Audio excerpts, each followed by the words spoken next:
Hello, everyone, and welcome to the YTMB Builders Thursday Night General Hangout.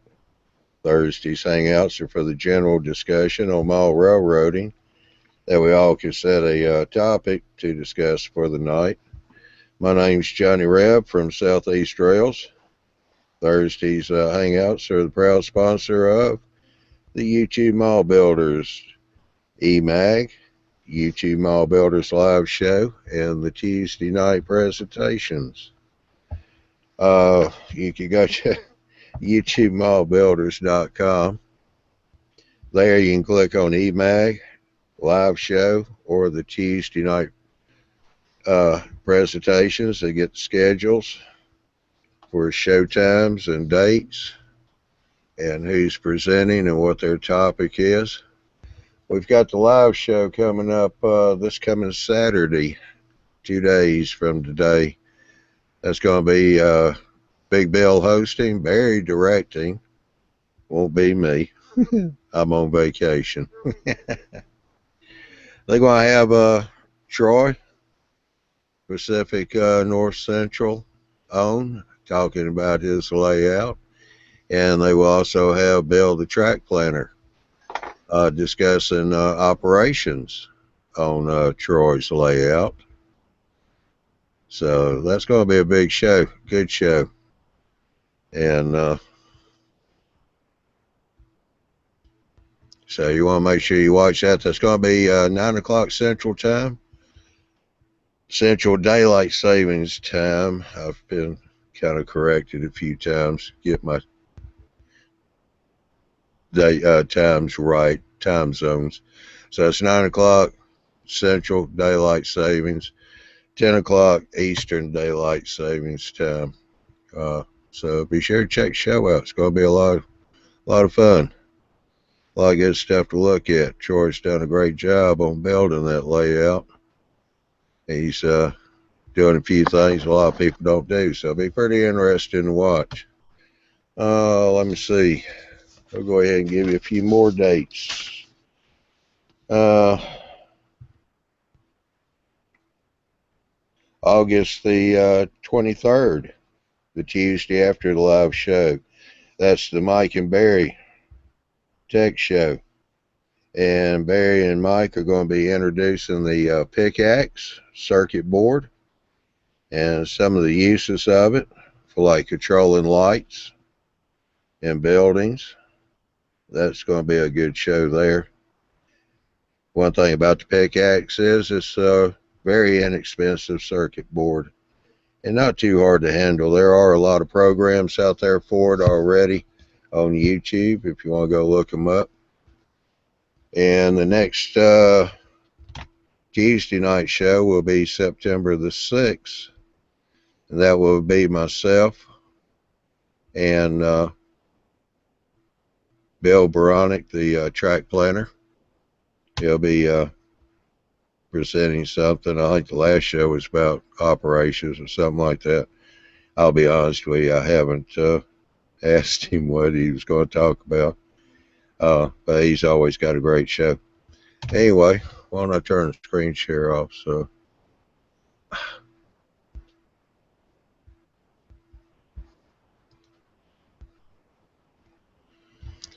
let's see who all we got here in the panel.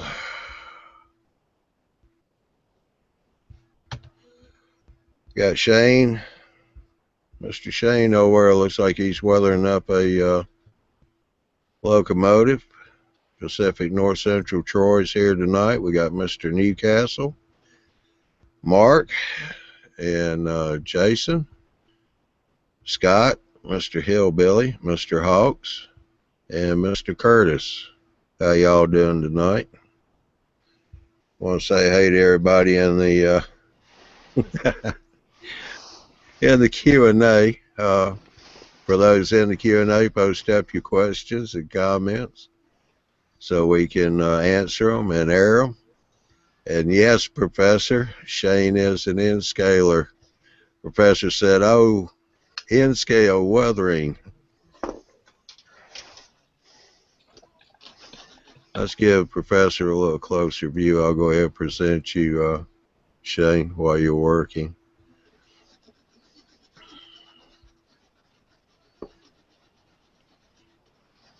little bit faint now. Still kind of working in some of the powders, but for the most part, got the fade done on it. Got the little bit of the deterioration of the numbers and whatnot. And from there, I'm working on all the trucks are done.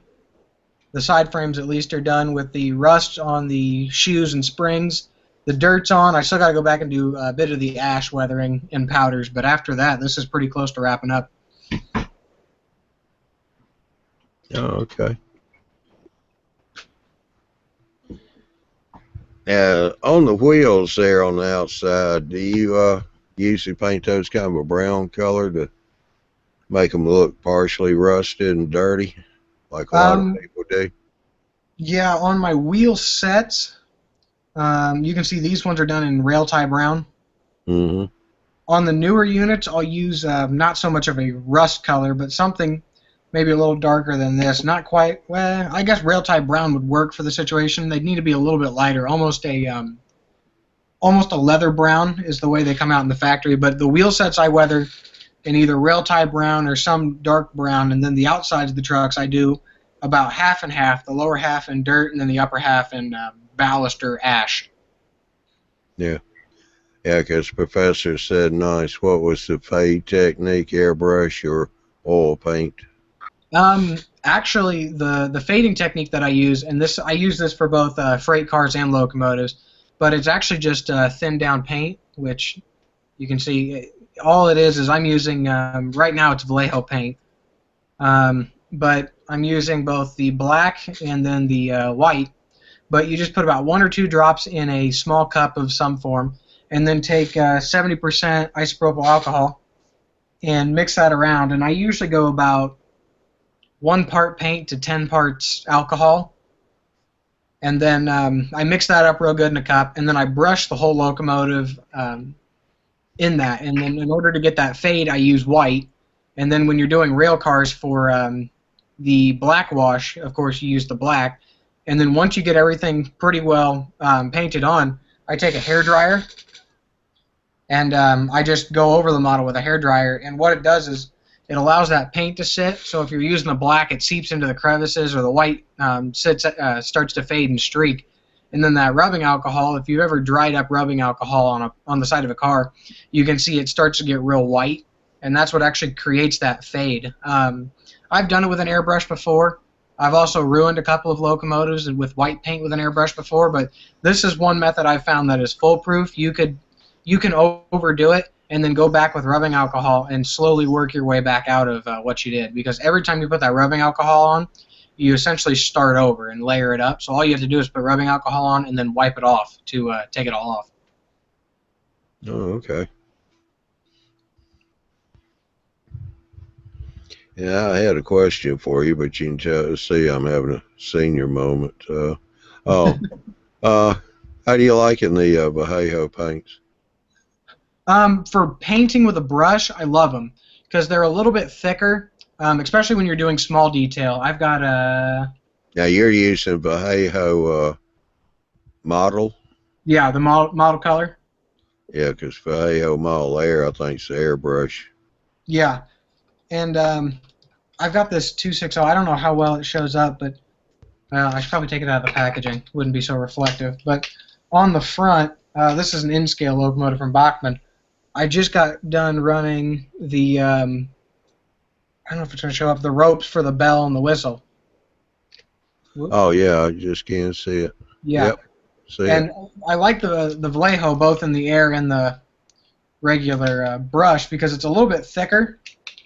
So it's a little easier to work with, especially when you're doing small-scale stuff in terms of sticking to your brush, and it doesn't spread out real easy in terms of when it hits the model. It doesn't spread like water-based color or watercolors.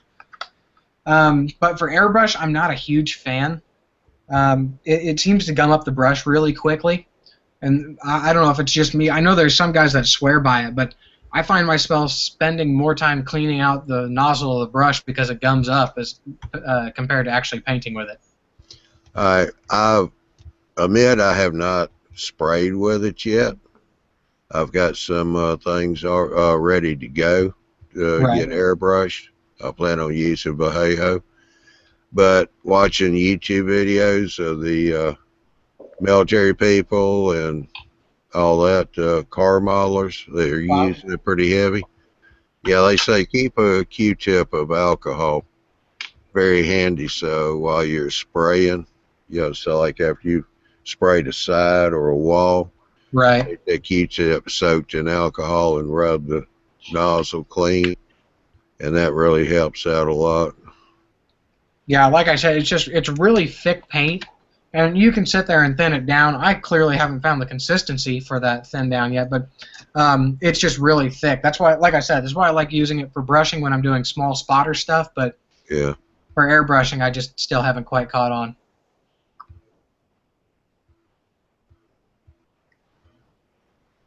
You like using a lot of powders too while you're weathering?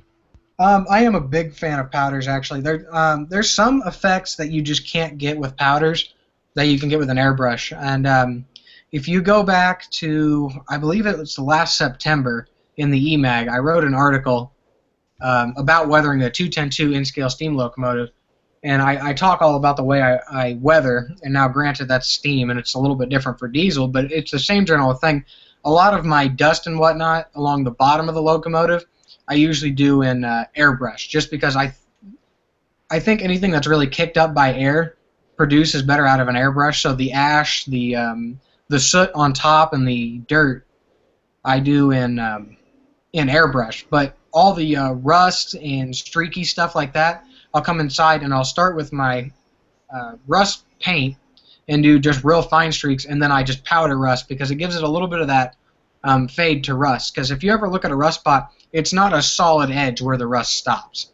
It kind of fades out and trickles back into where it becomes paint again. So I do a little bit of both. I'm cheating today, and I'm using powders for my all my ash and my dirt underneath the bottom of the locomotive, and I'll probably end up going back and spraying it with an airbrush anyways. I just didn't feel like going downstairs to the garage tonight.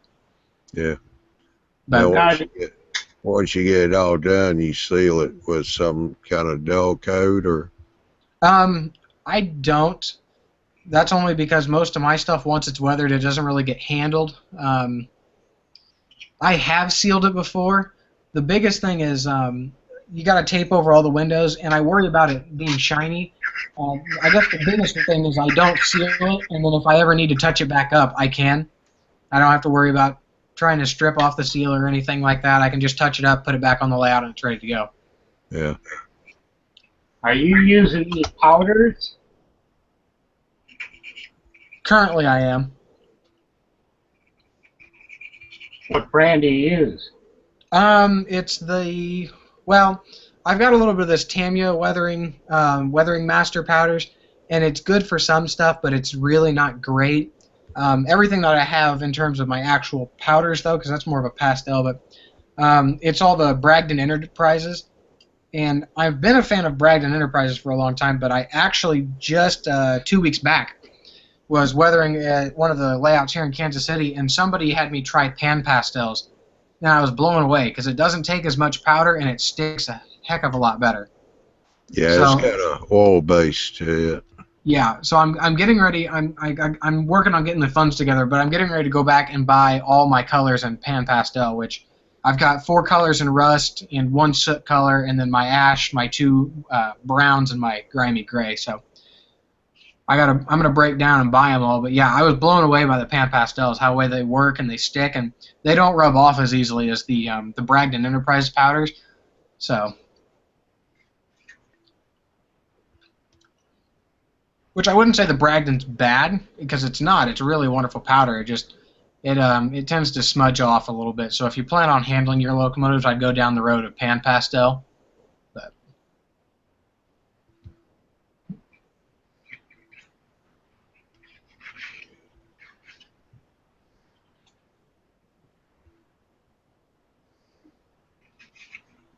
Where are your Vallejo paints? Where are you picking them up at? I buy mine from Hobby Lobby because that's only because I have a friend that is a cashier. No comment. I'm just paying her way. So, but no, but I usually buy them at Hobby Lobby. Usually I don't buy a whole lot in the Vallejo, though, in terms of when it comes down to painting stuff, a lot of the stuff that I use is actually the Tamiya paint, and I love this stuff because they make a large variety of paint. I believe this is the aluminum, which I dubbed for silver, works really nicely. But I've got my tans for doing all my rust or my dirt and whatnot on locomotives. I've got somewhere up there I've got grays for doing all my ash and whatnot, and I really like the way their color sits when it comes down to doing the weathering on the underside of the locomotive. And I also have the Badger's Model Flex, and I just picked up a pack of this too. It's their weathering pack. There's like 7 colors in it, and I haven't got downstairs to use it yet. But one of the guys at my local club who weathers as well loves this Model Flex stuff, so I picked up a pack of it. It was on sale, so at some point I'll try that. But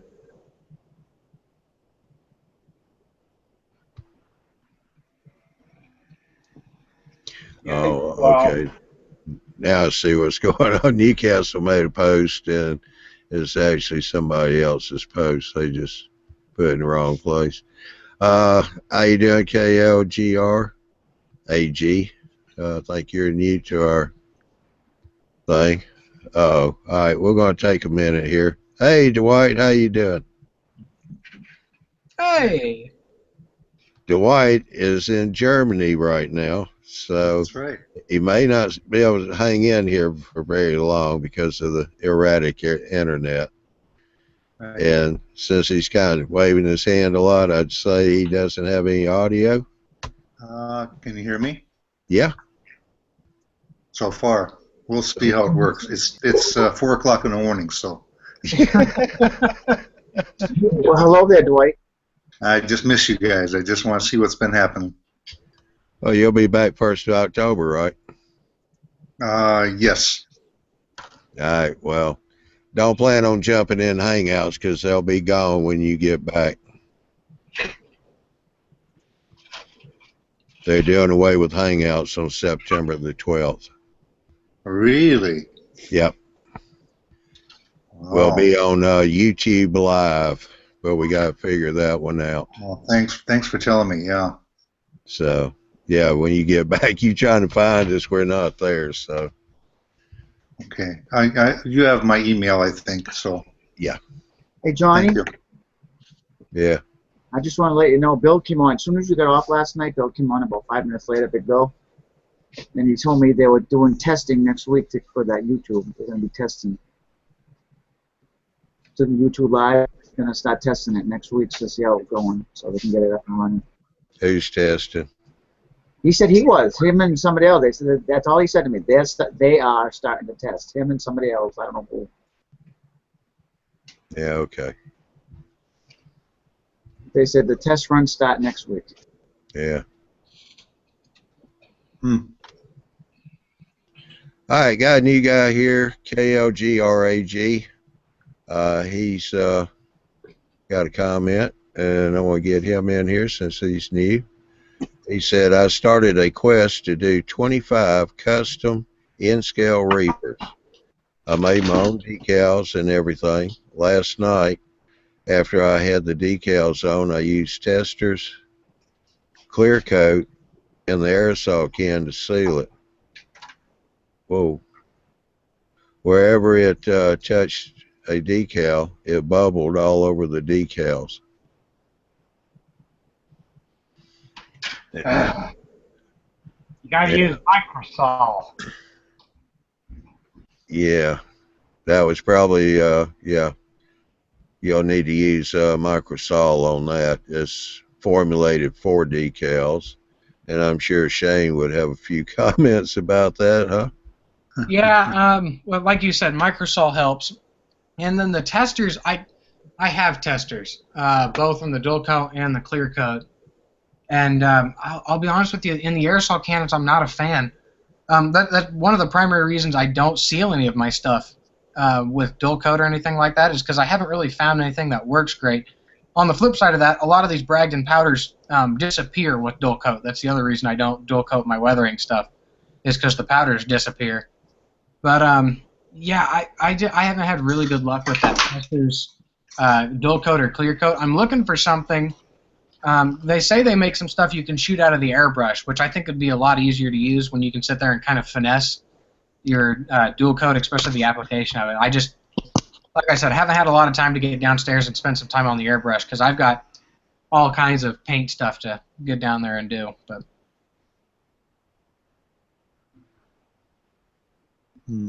I will say credit to that guy for doing his own decals. Really? That is some work.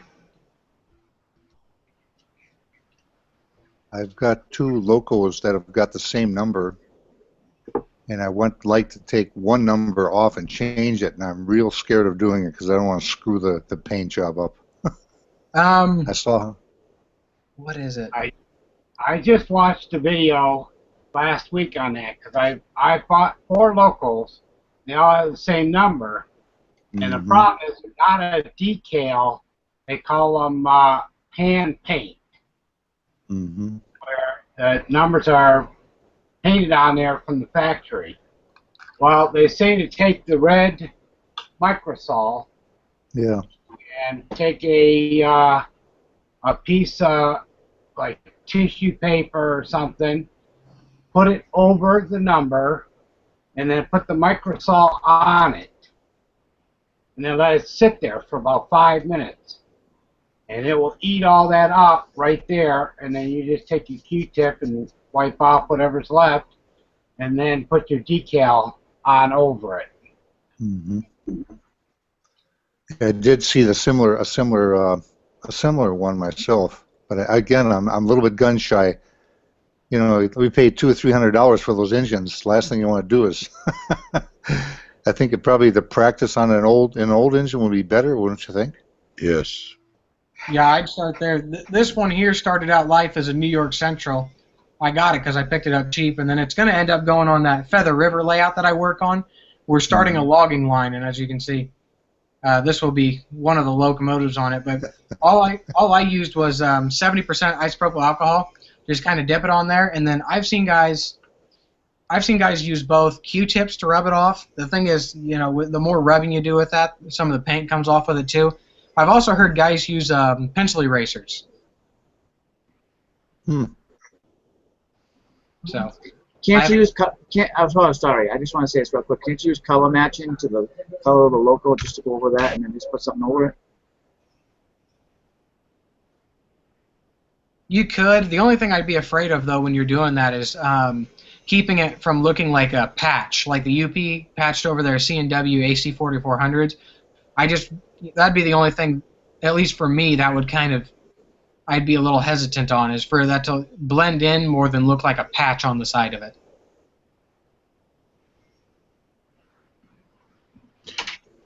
All right, KOGRAG. He said Microsol is just the right spelling. MICROSOL. Is that right, Shane? Yes. Yeah. Well, here. Yeah. Yes. Yeah. SOL. Sol. There's 2 different ones. There's a red and there's a blue. What's the difference between red and blue? The red one is used for softening up the decal so that you can push it into the crevices and the woodwork and that on whatever you're using it for. The blue is to seal. Yeah, it says decal remover on the blue. No, it says improves adhesion on the blue. Well, I'll read it to you here. No, the blue one says to remove decals, brush micro set onto the decal to be removed. Keep applying until the decal loosens, then rub off, or rub off the decal or peel it off with the tip of a hobby knife. So micro set is what you need for removing. Yeah, Microsol for putting it on and having it. Yeah, microsol is step 1 in the two-part system at least. You put this one on.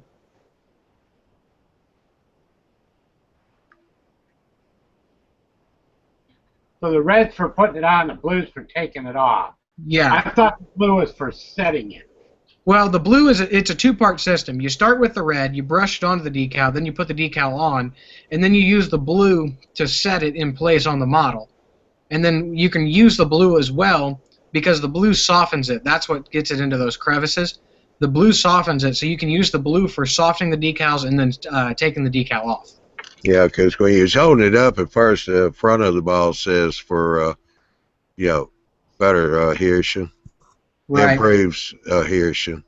Yeah, that's what I was looking at. Once we started talking about it, I knew I had to look at it or I was going to mess that up. That's why I had him sitting behind the computer there. Yeah. So, yes, blue for removing. Not the set, not the sole. All right, finish off his comment. Thanks for the tip. I have had good luck with their spray paints, but not the coat. Thanks again. Decals weren't so hard to do. That's what we try to do, help you get answers to your questions. That's why I keep asking. Post them questions out there in the Q&A. We need all we can get. You make us sound desperate, Johnny. No, I'm desperate. Since I have a lot of time on my hands, I'm reading a lot of train magazines I brought with me, and actually a couple of German ones too now I bought.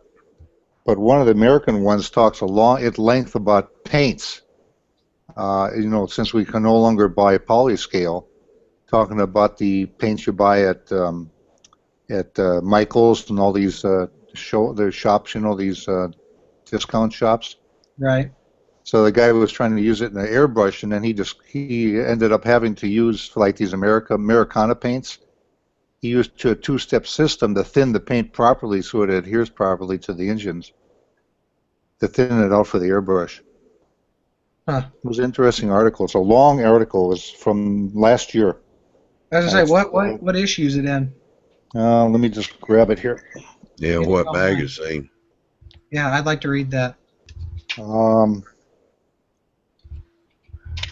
Now, where is it now? I got to figure out which one it was here.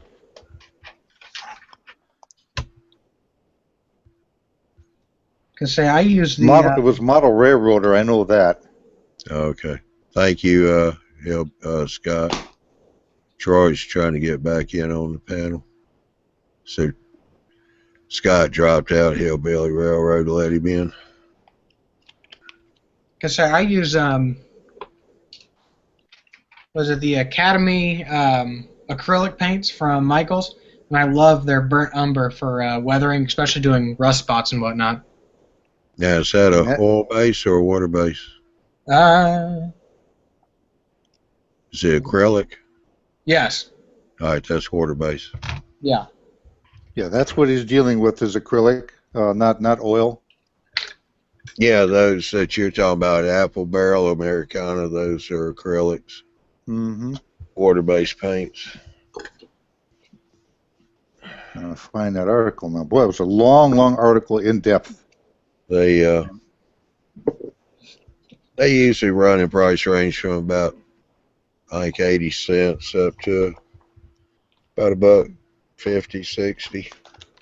Till I find that article. I don't know if you can see this or not. No, you probably can't. I don't have enough light here, do you? Yeah. Yeah. I want to show you a picture. The roundhouse here is long in 1975 finally closed, and they did an article in the local train magazine, a historical article about the roundhouse that used to be here. Well, that's my father-in-law. He ran that roundhouse. Mm. Huh. Oh, where is that? Paint. Now, what month is that MMR magazine that you got the article out of about the paint? That's just what I'm. That's just what I'm looking up. I'll try to. I'm trying to find it real quick here. Well, what month did that magazine come out? I think it would be like July of last year. Just hold on. I'll find it. Go ahead and talk. I'm going to find it. Should tell you on the front of the magazine what month it came out. I got to find the magazine. I've got 5 magazines here. Oh, okay. We'll be here all night waiting on you to research. Wow. Testy tonight.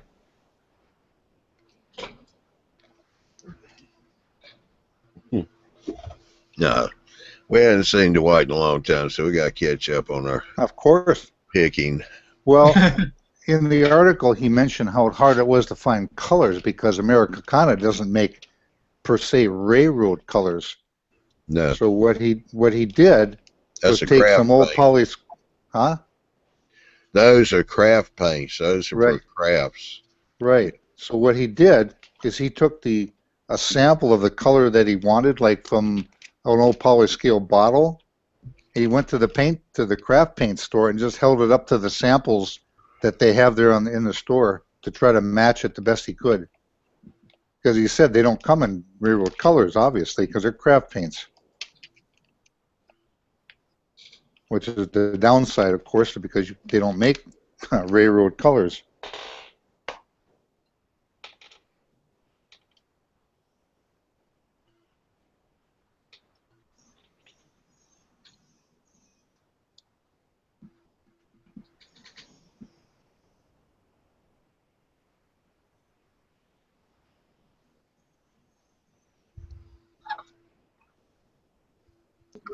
Hey, Johnny?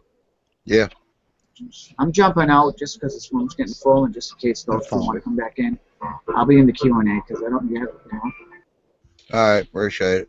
Yeah, that'd be nice. I'll be going to do that. Nice seeing you, Dwight. Oh, All right, yeah, same here. All right. Thank you, Mark. See you later, Mark. Okay, so the issue is June 2015. Railroad Model Craftsman.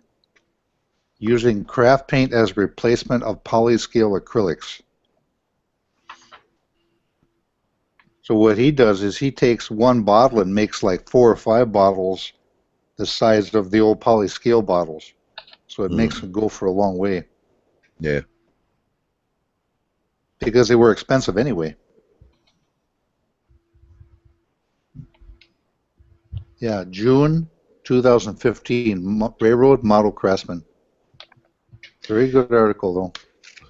Yeah, because out there at the hobby shop I hang out at on Wednesday night, he's stocking sheer color. Yeah, I think that's it, sheer color. And I pulled them all off the shelf, concrete, so I could repaint the culverts. Been getting a little nasty, paint dripped on and everything, just to clean it back up. And I wasn't too happy with that. It took 5 coats before I finally got it to look decent without brush strokes and all. And I was talking to Brian. He come over, looked at it. I said, what am I doing wrong here? I was like, I keep getting the brush strokes in it and light and dark spots because it's so thin. And he said, well, you just kind of have to build it up in coats. He said, it'll finally level out for you. Yeah, after about 5 coats, at least it wasn't that big a culvert, but, you know, I'm sitting there going, geez. I wasn't having to use a lot of paint, but. That's funny you brought that up, Johnny. Another article talked about that exactly thing, that Cody Gravino, the one that was not the nicest to you at the show. He said that he did in one article he did a concrete thing for like a locomotive facility. It took him 4 or 5 coats to make it look just right. Yeah. Of concrete. Yeah, it wasn't Grevno that did that. That was one of the other people. Okay.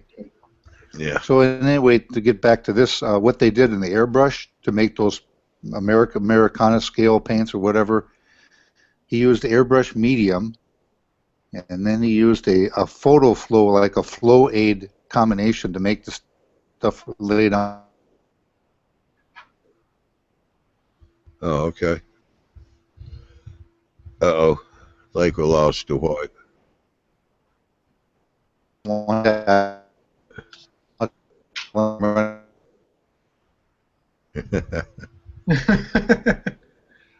Dwight, yeah, we're losing you. You're locked up now, if you can still hear me.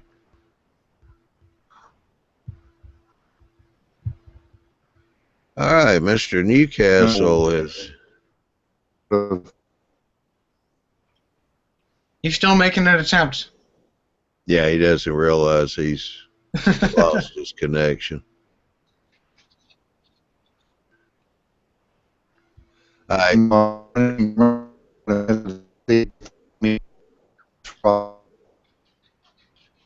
That's easy for him to say.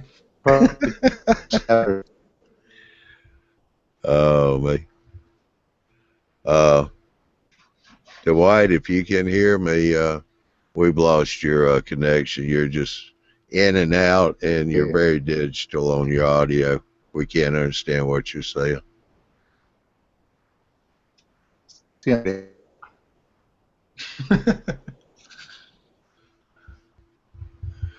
I've got a comment here from Mr. Newcastle. What about replacing one number on a number board? I have a Athearn tunnel motor, 8375 is the number, and I want to make it 8376. Thanks for all the great info and weekly hangouts. It's really helpful.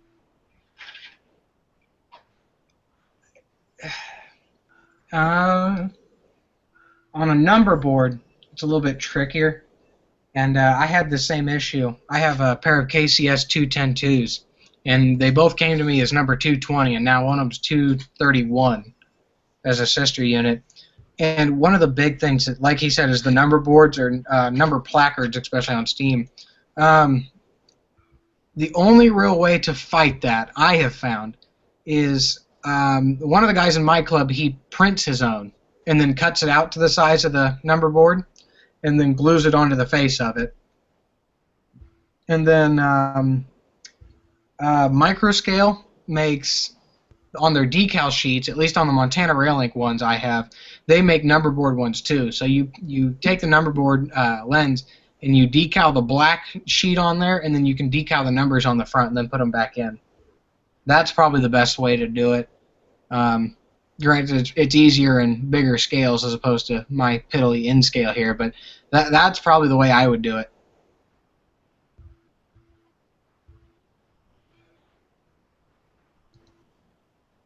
Yeah, Professor says Newcastle, just replace the entire number board. Matching the number board font is just painful. Yeah, like I said, if you can get them down small enough, you got to have a wicked good printer for it. But you can print your own and then glue them to the face of that. Or, like I said, Microsol makes a decal sheet.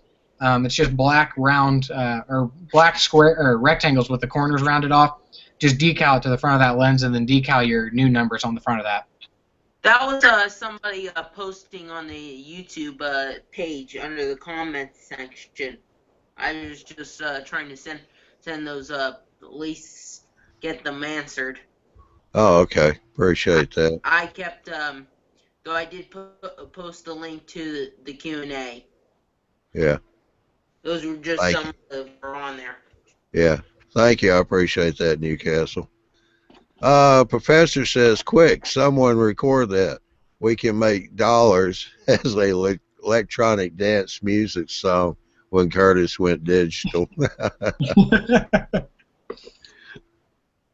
I know Curtis will have to get his percentage of it. I mean Dwight, not Curtis. I'm sitting there looking at Curtis. In fact, Curtis, I'm going to present you for a few minutes. Give Shane a break here. All righty. What I'm working on is the Walters Northern Light and Power, and I've also added the interior kit, which is the generators that was used for the power. So I'm trying to figure out, I was looking at Big Bill's way he's got his train coming in, but he doesn't have the interior. So I'm trying to do a combination of being able to have the train come in and keep the interior. So right now I'm just kind of throwing the pieces around to see if they'll fit. First thing I did with any model is you wash them, you get the oil off of them. And then I'm just playing with it right now to see what I end up actually doing. Yeah. Well, when you go start doing any kind of painting, be sure and wash it again. Because with you handling it, you're putting more of your body oil back onto that plastic. Yeah, you're talking about paints. Um, there's a new paint that came out last year. It's called True Color. They've been out for a while, but yeah. I don't know if you've tried them or not.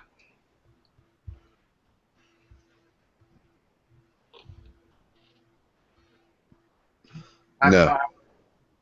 I bought the yellow for working on this one here. To paint this the yellow. And it took me 3.5 jars of that True Color to get that to cover. Wow. Just a very, in my opinion, it was very poor paint. Part of my displeasure with it was that it was an oil base. And the whole time I'm doing it, I knew I was going to have to tear that airbrush apart and clean it afterwards, get that oil out of it. Yeah. But it just kept, I just kept painting it and painting it and painting it, and it just wasn't having it. I don't know what. It seemed like almost, instead of being a paint, it's almost like a wash. And it just didn't cover. Curtis, Tony asked if you could show off your paint booth. Sure, I got it right down here. Let me. Yeah, I have to clean everything off the table. Well, like I said, I'm trying to figure out how I want to do this so I can combine, but I used this last night. Comes off of eBay. Got this hose extends out. Just stretch it out. It bolts into here. It's got a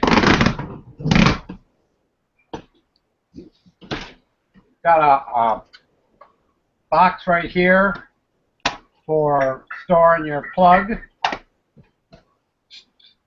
Got your on and off switch up here, and also your where your plug goes in to plug in.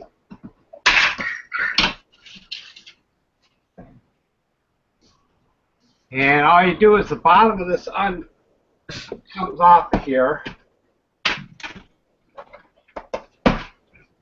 comes up in the air. This unfolds.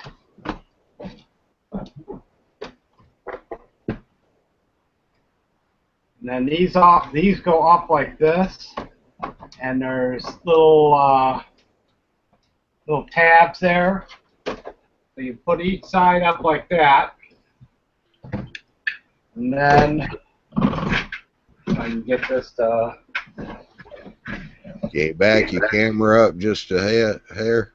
Yeah, that's what I'm trying to. I keep putting off buying a remote one, and or one of the ones that you plug in. Yeah. And it's obvious I'm going to need it. Okay. And then this one comes up here, and this comes up over here, and then the top part comes down, and it's got the locks on each one.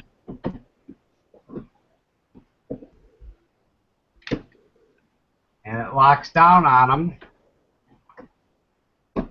Yeah. If I can see what I'm doing. And then this just comes out here. It comes with the turntable to sit there.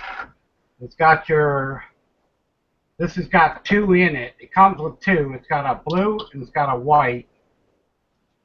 And these filters are actually the same filters they use in fish aquarium filters.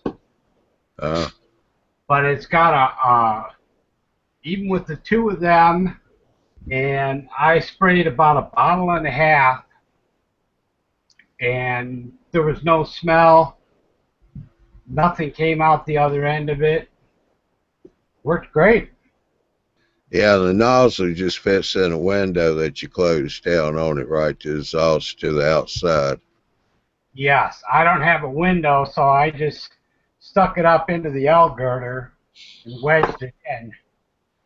And I kept checking it, and then after checked to make sure if there were any paint particles or anything. And there's nothing. I think the screen caught everything. Yeah. And like I said, I mean, you're limited on your height. I think it's 17 inches or something right there. But this is what I ended up painting last night. That's a fairly tall model, and I still got, get up here where you can see it there. Yeah. Still got plenty of room for it in the turntable here. But it also has the ability, if you were doing larger like ships and stuff like that, where you can disconnect it from this side here, and then you just drop these down, and then the next one comes right in and clamps right into these same fittings. Then you've got one that's twice as long. Yeah. So it's got, like I said, I mean, I've been sitting down on the floor inside a cardboard box that I made, painting, listening to the wife yelling at me because the paint smell was coming all over the house, to having this, and like I said, she didn't even know I was painting last night. Yeah. So, and it wasn't being vented out of the house, so I'm real happy with it. For Tony's asking, what's the brand on that?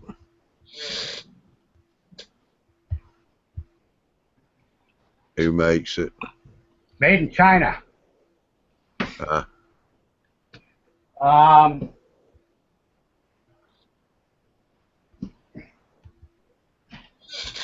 I don't see a brand name other than, unless it's Enjoy the Fresh Air. That could be the brand name. I don't. It's got a model number, but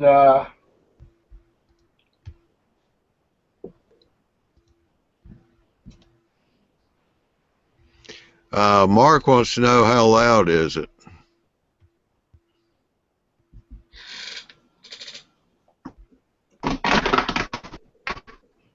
um,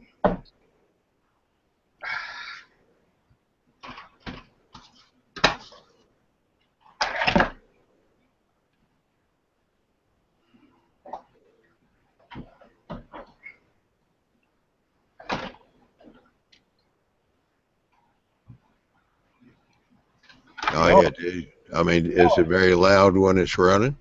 no, I'm gonna plug it in so you can hear it. I just know as soon as I let go of it, it'll fall. Yeah, of course it will. Can you hear it? Just a little bit when it first came on. Yeah, it's really quiet. I mean, like I said, I was painting last night while we were in the chat room, but it's got a good amount of air coming out of it.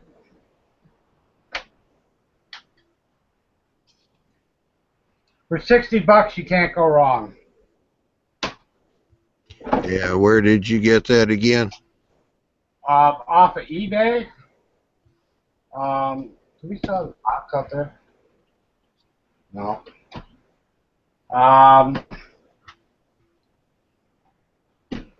Do they sell other sizes? They sell multiples to make them longer. I don't know if the company makes it bigger or not. If anybody's interested, just get a hold of me, and because I think it's still on my what I purchased site on eBay. Yeah. I could find it from there and give them the link for it. I ordered it, even though it said it was going to come in like 10 days or 2 weeks because of coming from China. I think I got it in like 4 days. It was real quick. Yeah.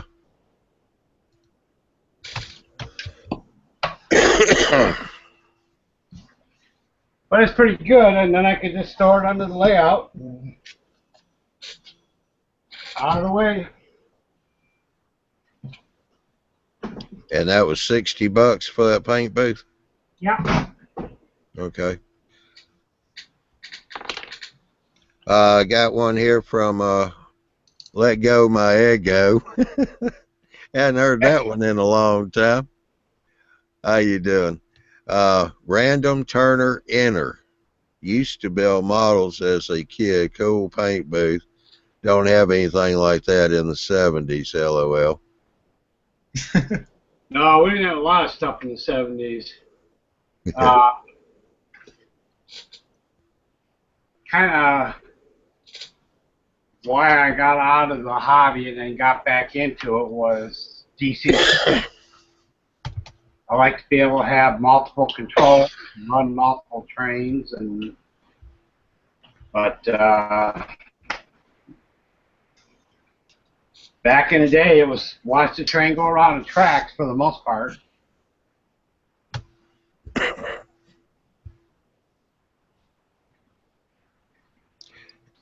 Yeah, KLGRAG.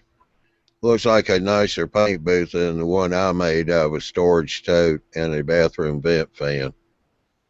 Well, I mean, we've got another YouTuber on here that's got a video on doing it, and my decision to go with this was I went and priced all the different things and the fans that I would need for it and everything else, and it came out about, this was $12 more. So for me, $12 to have it built, get it, open it up, and use it. I didn't have to think too long on that one. Yeah. Yeah, I've got probably about $90 in the one I've got. I built it myself. I used just some plywood I had sitting around. My cost was in my two fans that I put in it. I built kind of a large one. I knew I'd be painting some big bridges and all. I use the what they call axle fans or coaxial fans because they're they don't have brushes. They don't arc while they're running. So that way I could paint enamel paints and acrylic paints and not have to worry about a fire. Yeah, a lot of people I don't think realize that just go out and buy a box fan and put it behind their thing and be all set to go. Because that enamel paint hits those brushes, man. That's it. Yeah. Thank you, Stun Hanger. Glad you do like the channel. Unfortunately, Google is dropping these Hangouts, and we're going to have to start using YouTube Live. And we're trying to figure that one out now, so we can September the 12th keep these shows going. So you guys have to check us out. We'll be sure to post up how we're doing the shows and where to go to see them. So I appreciate you coming in. Glad you do like the channel. Let's see what all else we got here.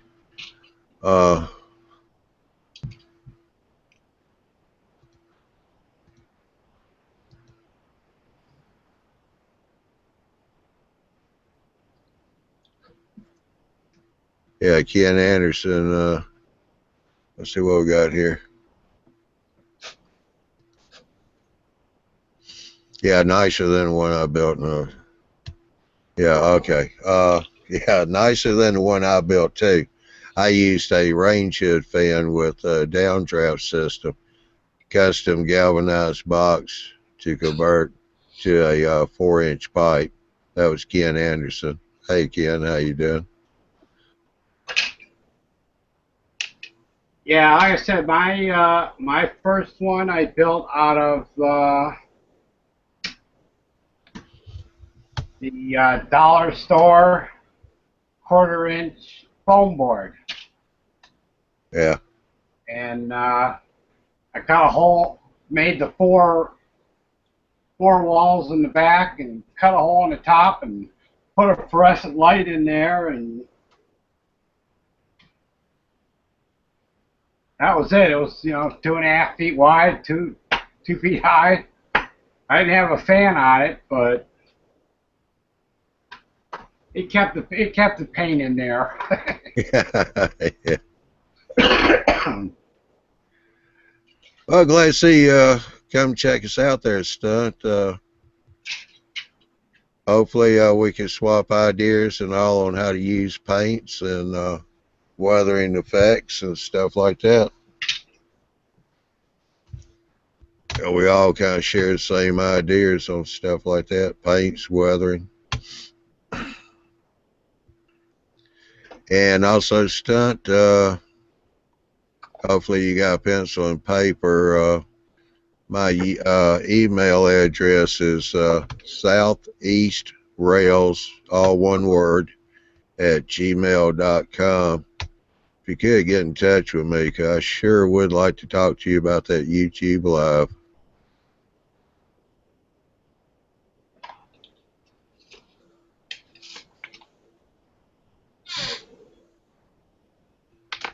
All right, let's get some of these cleared out where I can tell where I'm at. I easily get lost.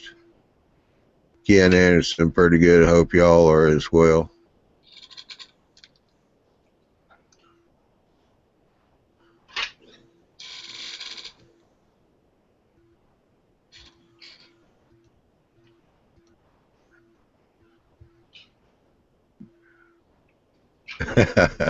Let go my ego. Google, bah humbug. Yeah.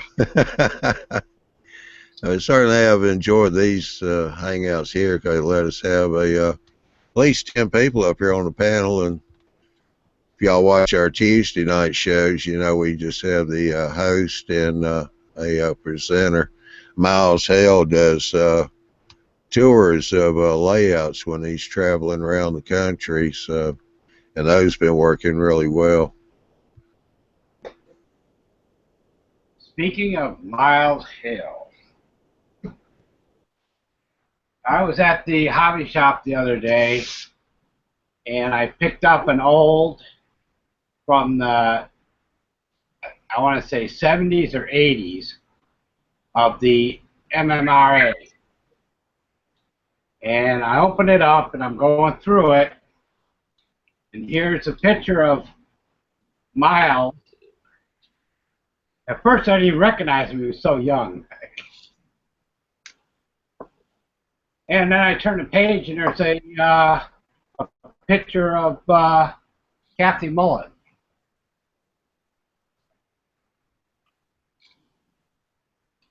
When she first took over the other side of the pond.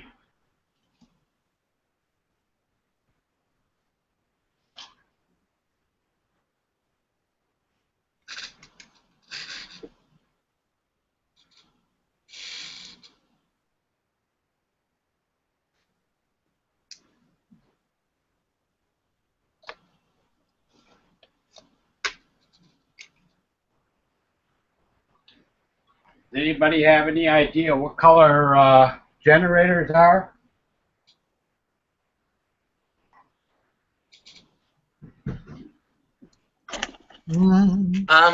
What size? What size? Yeah, of a generator. Ones that run a whole city? About yay big by yay long. Probably gray. Probably some kind of industrial gray or something. Yeah, So it's it's in the power industrial. plant. Well, I know I've seen them painted bright yellow. Yeah, or maybe orange, maybe yellow or orange, gray or orange or yeah. in the 1950s, Mm-hmm. that's I don't know. Photos I've seen of them in the 19 just red. Because a lot of times they're Red? made out of cast. Yeah, because I mean I don't remember seeing a whole lot of yellow being used like a safety color back in the 50s. Yeah, like I said, a lot of pictures I've seen have like the recolored pictures. They've been like a reddish color.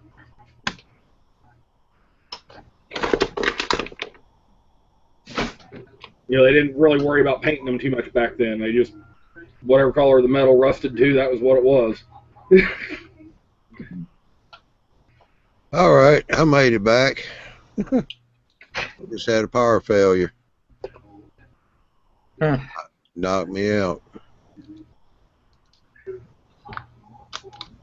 How you doing, Timothy?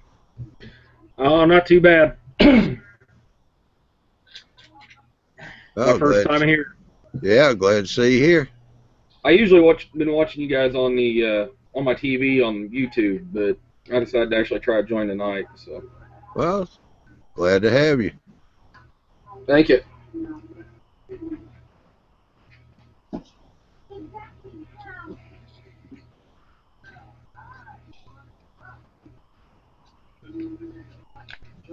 Oh, stunt.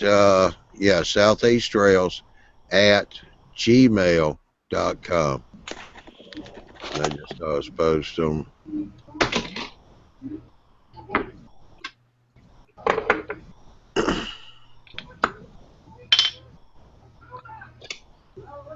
I'll be right back, Johnny.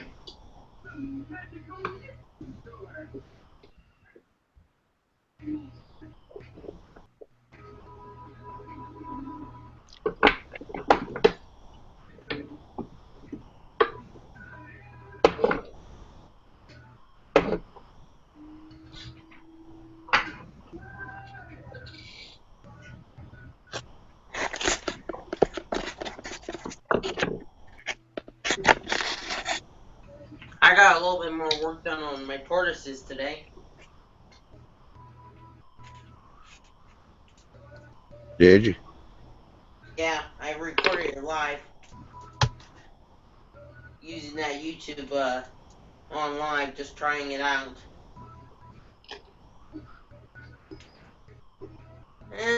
There's some functions, so I don't right now don't see the group chat option right now with the program.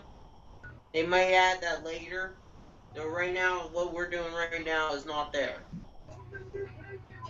To do, yeah, group chat or a Q&A, I was reading last night on the YouTube Live, you have to go to Google Slide. That is a Q&A app, and you have to download that, set it up, and bring it into YouTube Live. It'll come in. You can bring it into YouTube Live, and that way you got your Q&A. And that's Google Slide. Okay, I'll have to try that out next. I was just trying it out, seeing what it is. Though I did our work night when my stepdad worked up here, working on the tortoises, and I also built this for my phone. Wait, flip my camera around. This little tower If you can see, yeah, maybe finger. So it's a tower I made out of that foam board, and it's just to put my phone in. And I just set up my phone in there. I always use my signal bridge right here to put my phone in. I always just set it up like this. I decided to make a movable one so I can travel around the layout. And that's my prototype right there. Oh, okay.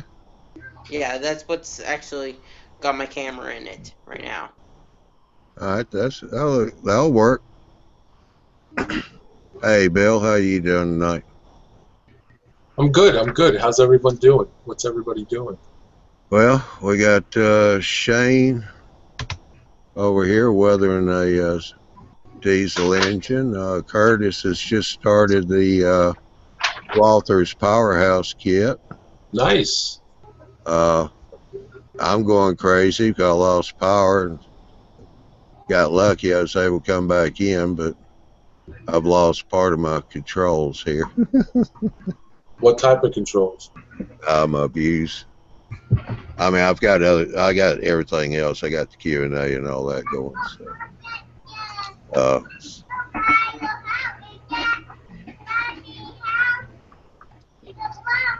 all right. Who's got to? Oh.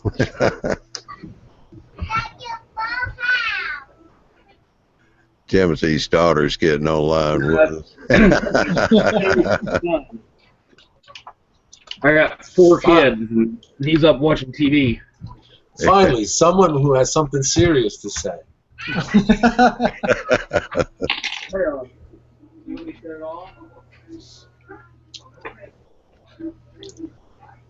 Oh, that's pretty good there, Stuck. He said, I am the largest control line airplane site in the world.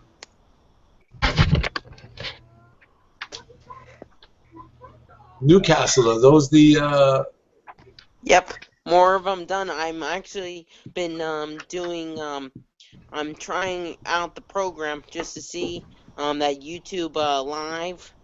I did me and my stepdad did a work session tonight. And we Yeah, I know. I saw part. Yeah, I jumped in a little while. How's that working? How's that YouTube Live? It looks like we're going to... Well, we have to go to it after September 12th. Yeah, Bill was, John was just saying you gotta go into Slide or something, program or something, to get the group chat working. Though I got the Q&A and just me in there right now, just one person in there working. I'm gonna try to see if the group chat. I do like how the comments come up. They come up like almost like a bubble or a text message right next to you, like on the side. Okay. Q&A comes up and it says this is what's going on or who commented on there and stuff. So it's gonna be a learning curve, like everything. Well, absolutely. I think, I think that Google's phasing out of that, and they want to get into YouTube because everybody else is ahead of them. Facebook, this other app that came out, Beam, last year, live broadcasting, live feeds. So Facebook is doing it. So I don't think Google had the platform for it, so they want to extend it into the YouTube community. Yeah, Makes sense. What I heard was Google it wasn't a money maker for Google, and they transferred it to YouTube. Well, I think YouTube's a better platform for it because they got a lot more, they have daily bloggers on it, and they got the platform to do the technology on it. Well, probably got a lot more bandwidth available too. Sure. Yeah. Yeah, I'm still seeing how it is and how it operates. I just figured out how to use the Google with the Google Hangout program now. Now I gotta learn. Now they announced this. I gotta learn that. Well, that's what life's all about. Just when you get one thing straightened out and get a handle on it, they come up with something new. Though I also built this. I was talking about this earlier. I built this little holder for my phone to go over the railroad. It's a This is just a prototype though. It's a truss signal bridge. I always put my phone on the signal bridges. I decided to make my a lightweight one so I can move around. Very nice. And it just sits right in here, and that's the shot. How come those tortoise switch machines? You have those heavy brackets on them. What's that about? Because Lionel, how their switches, they have their own switches, and because of that, they have a bigger hole or a bigger plastic ring. You have to have a bigger bar, and then we're just making our own mounting plates as well. Okay, so you're using a thicker bar to move the rail? Yeah. Wait up. Let me take this off of off of my charger. I just plugged it in. I'm running this. These phones suck up power when you got the Hangouts going. So there is a bigger inside here. There's a bigger bar because Lionel has their own kind of switches. Sure, and sure. If you can see in here, there's a little piece of plastic. It's like bigger than that little pin, and we decided to make a bigger bar. Okay. For it. Is the what? Go ahead. I'm sorry. Wait, I'll show you the one that, if you can see. I don't know the lighting. I moved the lamp right now, though. Wait, I'll grab a flashlight. Oh, yeah. Okay. There's the one the test one. Right there. And you can like get under there more. There. And sorry, gotta move some boxes. All right, be careful. It's only model railroading. It's not, brain surgery. You don't want to get hurt. Right there is the little bar, and there's just a screw. It's mounted sideways. Then a screw goes up there, like a bolt. Like right there. You can see it right under there. And that's yeah. And this was just a test one, and we don't actually have wire solder to it. Okay, so how's it working out? Is it moving the switch? Yep, working good. Wait, I showed this though. I'll just actually put up so. Wait a second. I gotta get the piece of. This is black. Take 2 seconds. Take 2 seconds. I don't want to take up too much room. I don't want to take up the whole show. This looks like one of those Blair Witch things going on here. Except it's model railroading. Watch the points. I'm watching them. We're facing the points. Let's see this bad boy in action. Oh, very nice. Wait, I'll pull up the power voltage, and it's easier to see. Yeah, we just saw it move. Yep. Now, are you gonna wire these switches up to correspond? So when this goes to the reverse, the other will go to the normal. Yeah, kind of. Yeah, I'm gonna have I have one crossover, and then I have two ends of the double track. Though really, it's a loop here with staging yard off the loop, kind of like the Virginia. Main line was, and then the staging yard. So this will always pertain to the train movements. Right. Over here, though, I'm gonna wire it up to a signal.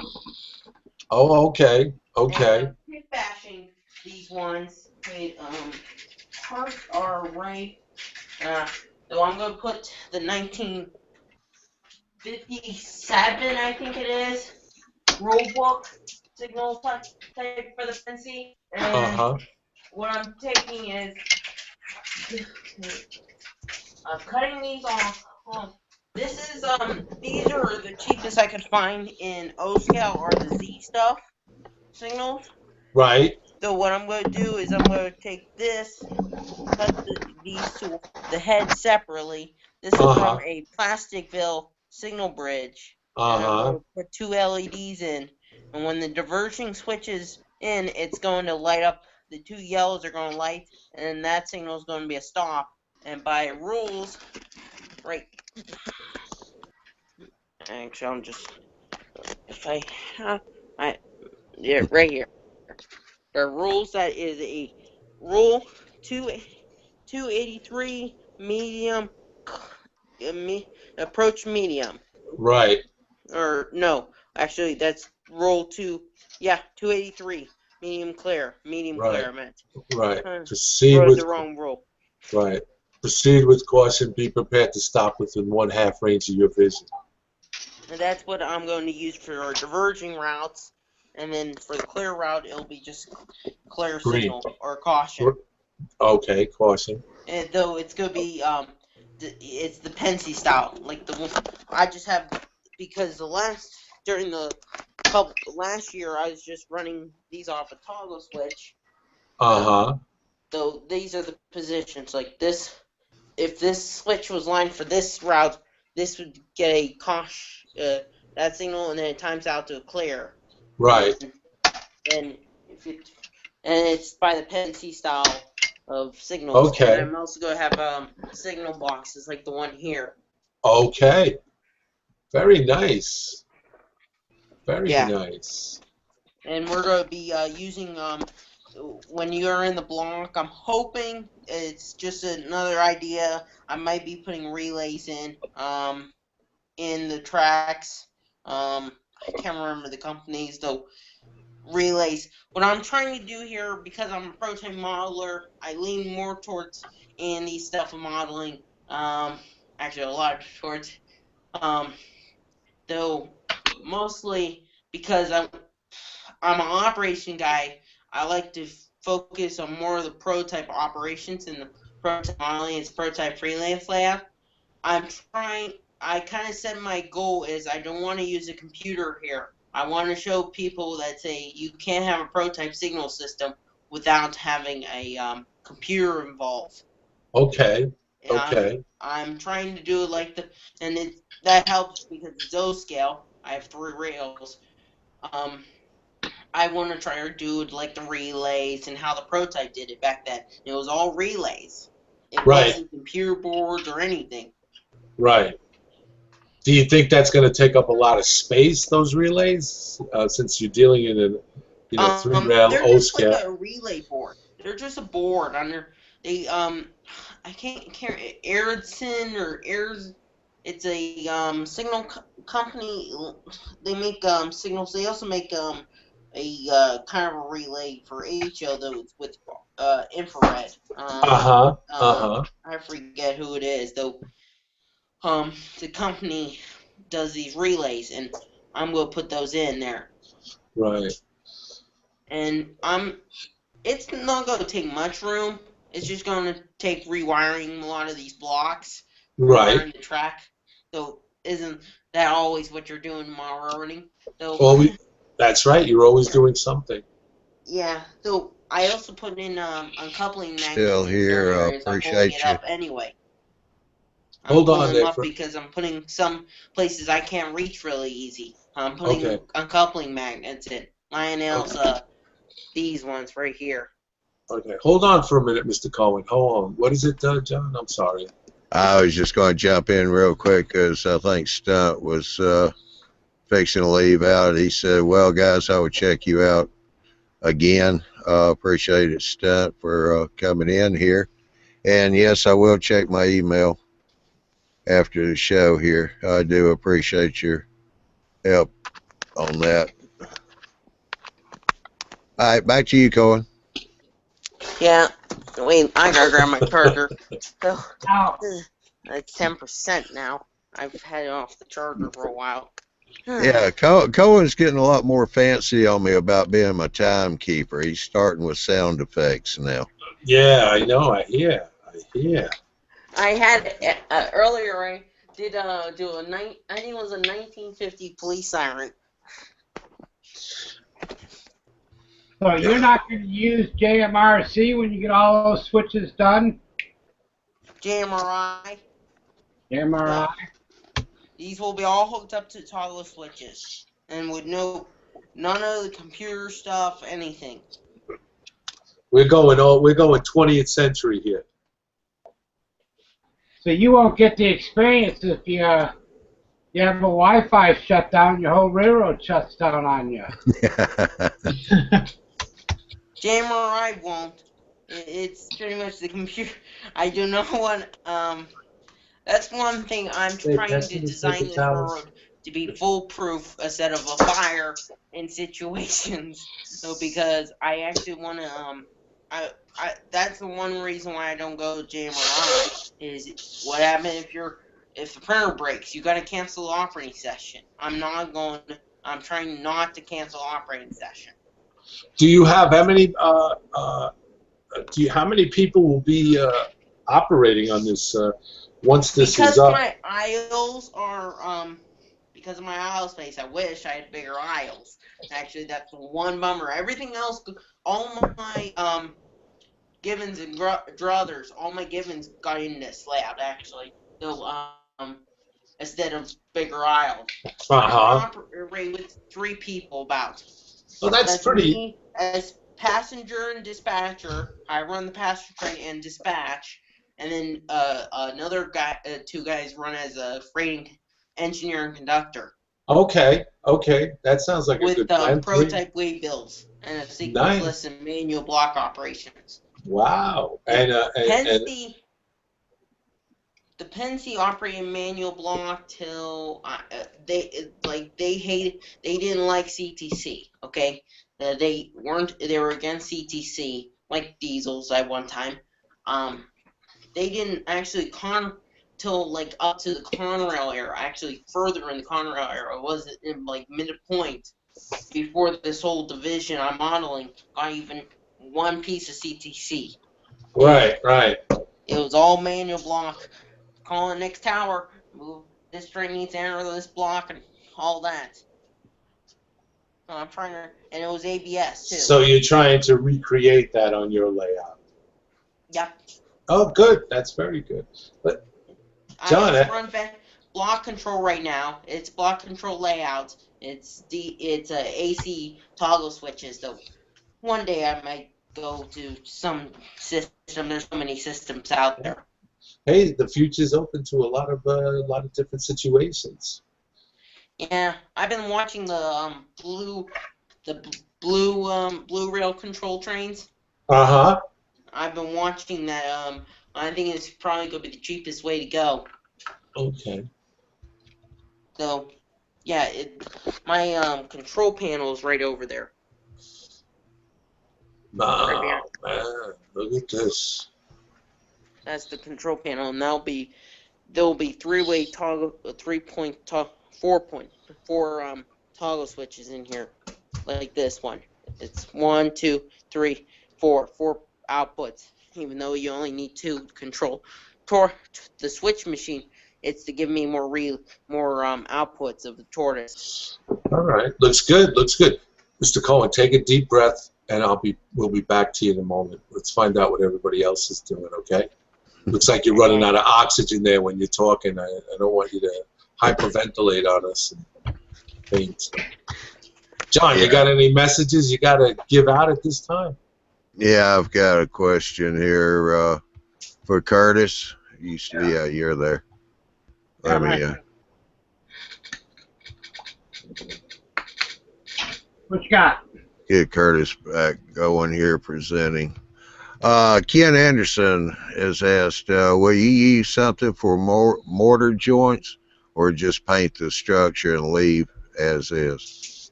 No, I'll use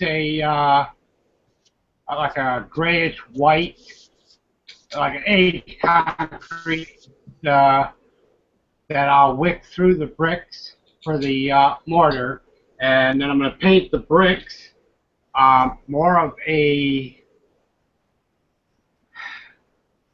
There's a name for it, but it's a red brick, but it's like a dark colonial red.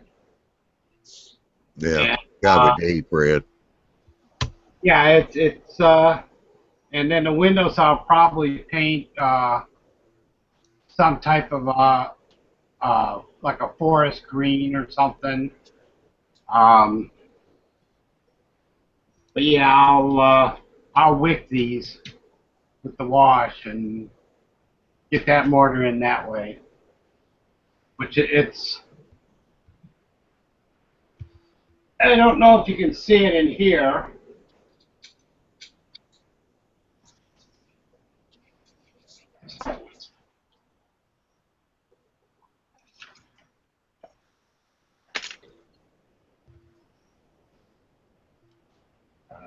No, not yet.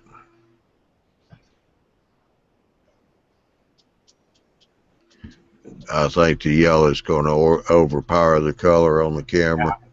Yeah, this one's got a gray that matches the trims of the seals. You can see it up, looking at it this way. But I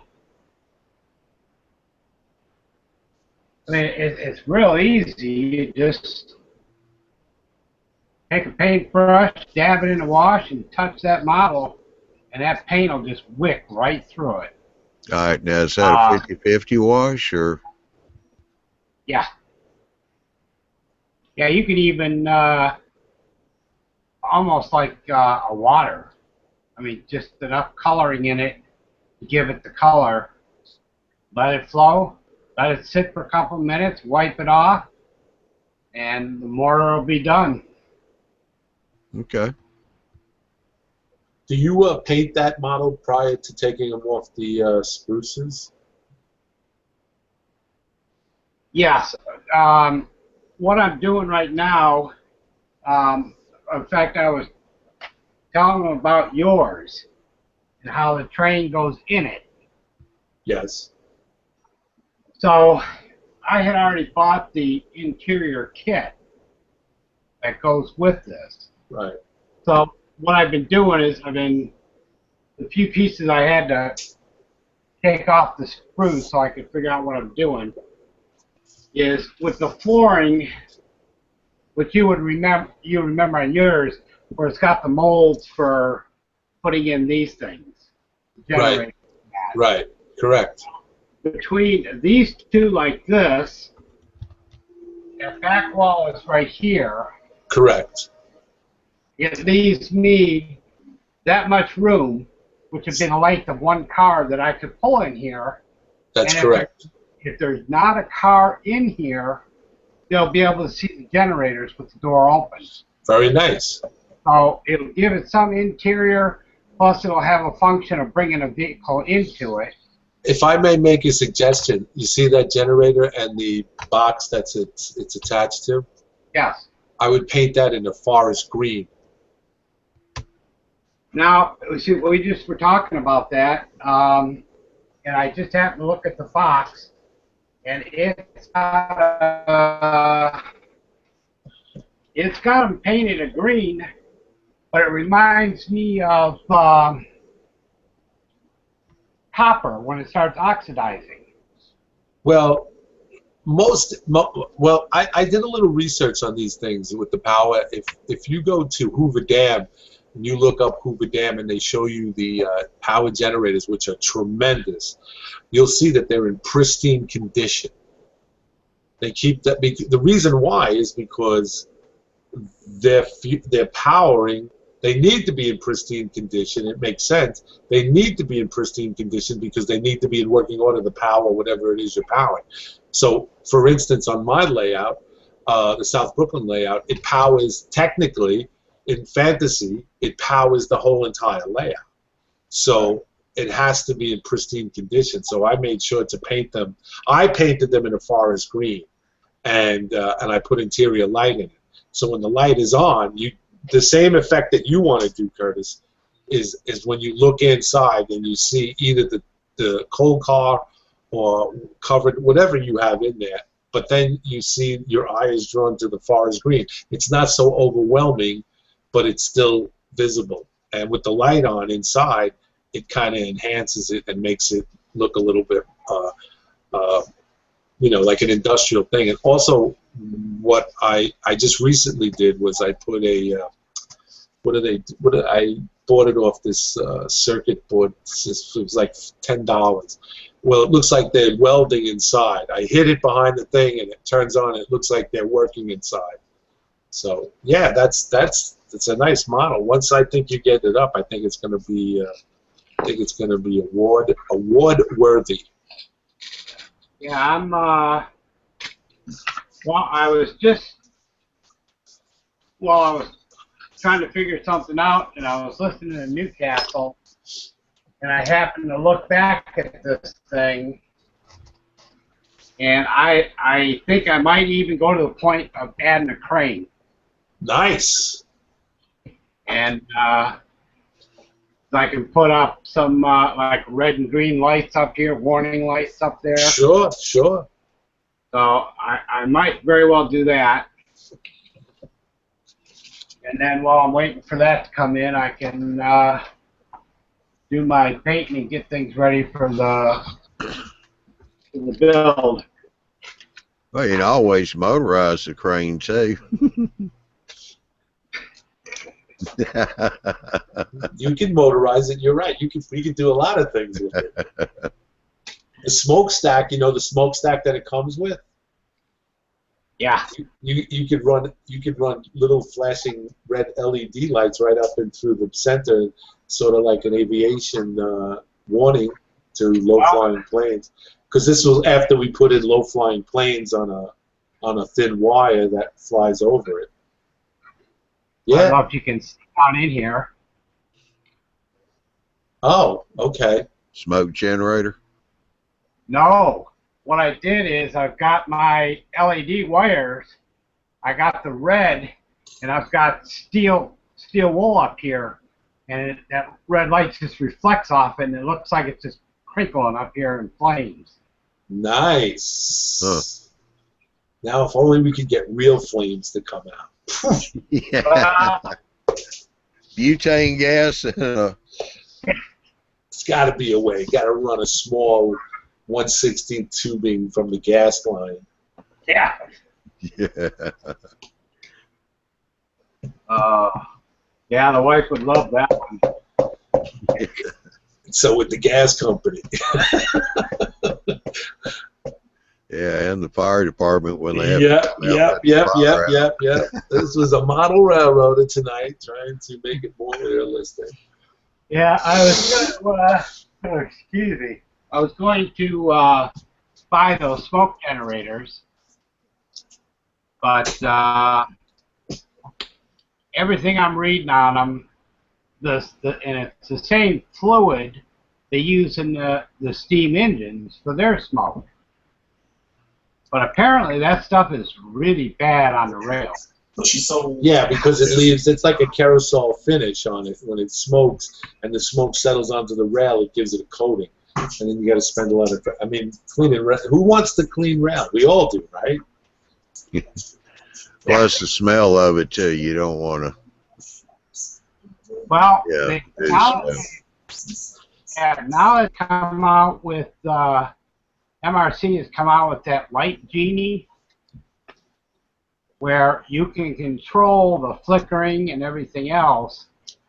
That might be another avenue for up inside those smokestacks to give it using like a red and an orange, so you're getting a flame flicker effect of going from the reds and the orange, and so that's something I'm gonna look into. But the only problem with all that is this is my favorite side of the layout, and tomorrow it's going to be on the unfavorable side. So it might not get much treatment. Right. It's like having your kids. Which one's your favorite? I don't really have one. Yeah, sure. Yeah. No, it's just. And what era is this railroad in? 1950s. And it's modeled after what kind? What? FA from Ashford to Prescott. Okay. Is it going to be passenger as well as? Be passengers, freight, coal. I will have the oil refillery and something I found out back in Arizona back in the early 50s. Santa Fe had Pacific water tankers that they brought to Arizona because the people couldn't get water. Okay. Oh, out in the desert. Yep. So I'm going to have it set up where the Santa Fe will be bringing in the water into Ashford and to Prescott, so that they have water, and then it'll go off-site to pick up more water and come back in. And I met a guy that made the decals that match the actual prototype water cars. We're back in Arizona. So I picked up packs of them, and that's my next project. Well, catch you later, Jason. Have a good night. Yep. Hey, Jay. Be well, Jason. Yep. You got to go to work? No. Just going to call it a night. I'm tired. Oh, okay. All right. Be well. Yep.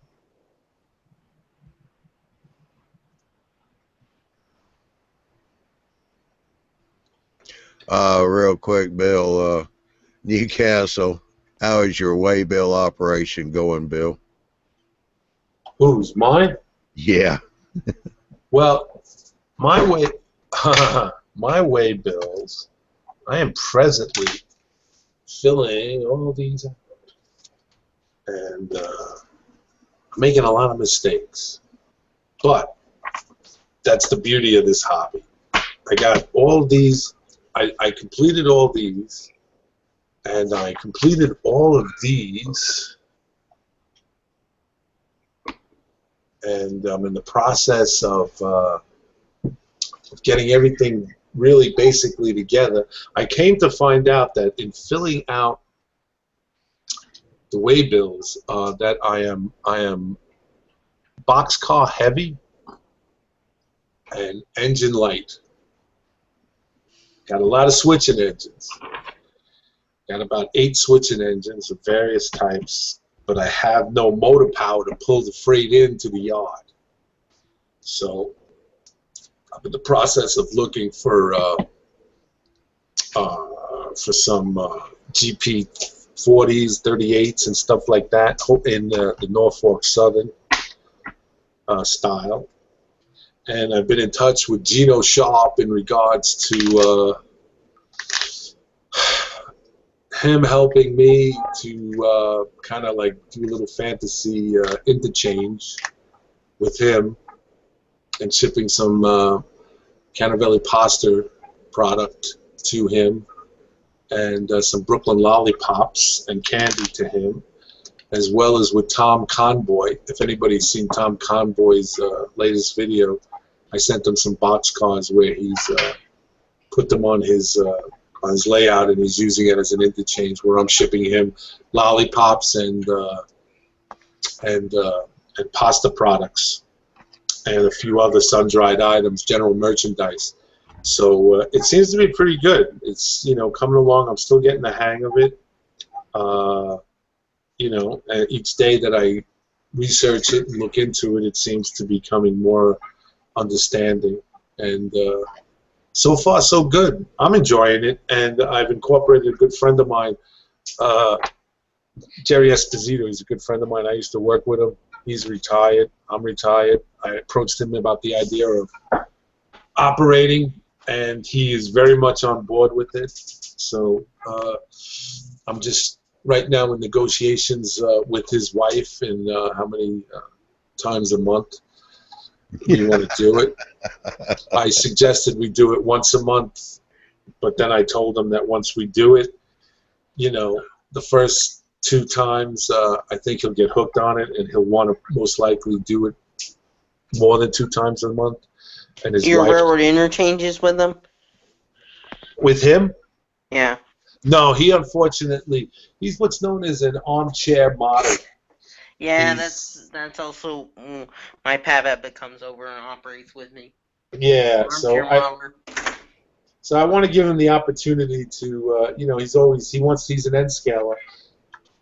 He wants to build an N scale railroad, but he's been saying that for the last, I don't know, 10, 15 years. So I figured I'd give him the opportunity. But his wife chimed in and said, well, if I don't want you guys doing this on such and such, and I was like, well, don't worry, we'll figure out a date and a time and stuff like that. But hopefully we're going to get this up and running in the next couple of weeks. And we're going to have a practice run, I believe, and see how that works out. So. Are you going to record it live? I think not the first time. I don't think so. Only based on the fact that I truly do not want to embarrass myself. Hey, it's a hobby. You're right. It is a hobby. So I'd like to keep those mistakes to myself until I perfect it to, you know, to a point where I know what I'm talking about.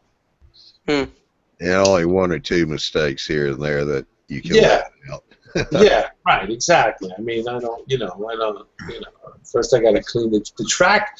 The layout has been dormant for the last month and a half, simply based on the weather. It's just, the room has air conditioning in it, but it's just too, I don't feel motivated enough because it's the summertime, and and stuff like that. So it's been laying dormant.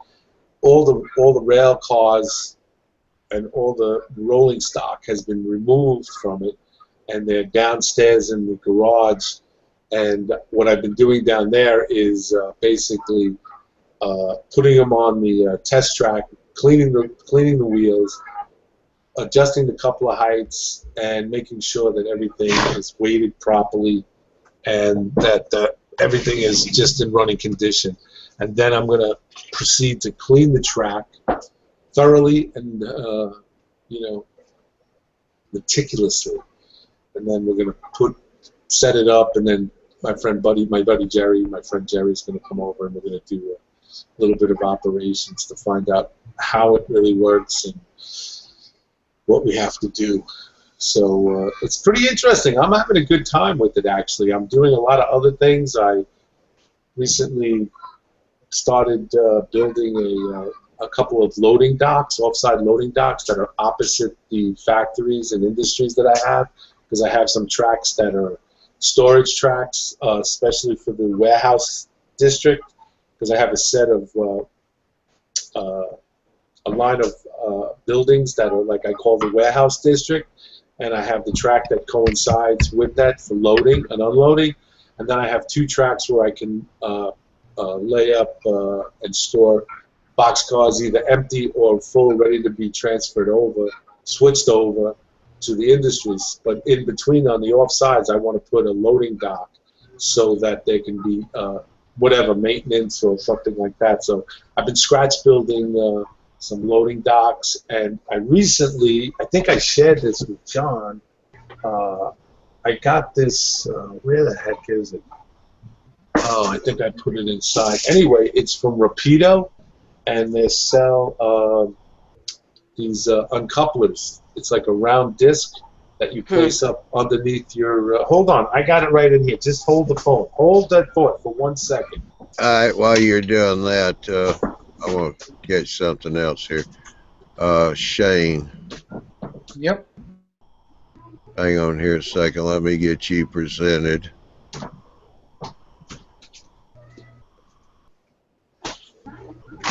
All right, Shane. 6 Rivers Rail would like, if you could real quick revisit the decals again about replacing number boards. Just give us a quick rundown on that. Okay, so there's a couple ways to do it, as we've gone over before. Some of the guys use micro set, As you can see, it's from Microscale Industries. You put that on, let it sit for a bit, and then either peel it off. You'll see the decal start to come up. You can peel it off, remove it with a hobby knife if you're careful enough. You can use a Q-tip, erasers for pencils and whatnot. I use 70% isopropyl alcohol, and I've used pencil erasers and Q-tips. The problem with the alcohol, though, is it tends to bring up a little bit of the paint as well, so if you're looking to do patches and whatnot, the alcohol is probably okay to use, but if you're looking to bring it off clean, I'd use the micro set. Just dab it onto the whatever decal, whether it's 1 number, 2 numbers, all the numbers. Dab it on there, and then wait for that decal to kind of start coming up, and then just scrub it off real lightly. And Microsoft also had decal number set, right? For doing number boards, I know that's one of the big issues with replacing them. You can either, I have a guy in my club who prints them on paper and then cuts them out and puts them on the number board and glues them in. And then they also make a decal sheet. I know on the MRL decal sheets it comes with the all the logos and whatnot, but you get black rectangles with the corners rounded off, pretty much the exact same number board faceplate. And then from there you decal that to the front of the lens and then decal all your numbers right to that new faceplate. Yeah, okay. Appreciate that. Yep, no problem. Excuse me. Also, Mike Oden says, "Hey, Bill," and we're back to you, Bill. Oh, fine, no problem. Anyway, I bought these from this from Rapido. Hang on, let me get you represented here real quick. Okay. It's called Rail Crew. It's an on-off remote uncoupler. As you can see, it comes fully packaged with the switch inside. Has the optic right here. It also comes with the bit. You can do this. You can, if you go to Rapido, they have a video on it. But basically, you see this round disc here. What you do is you use the drill bit that they supply. Right here, you can see it. It's attached.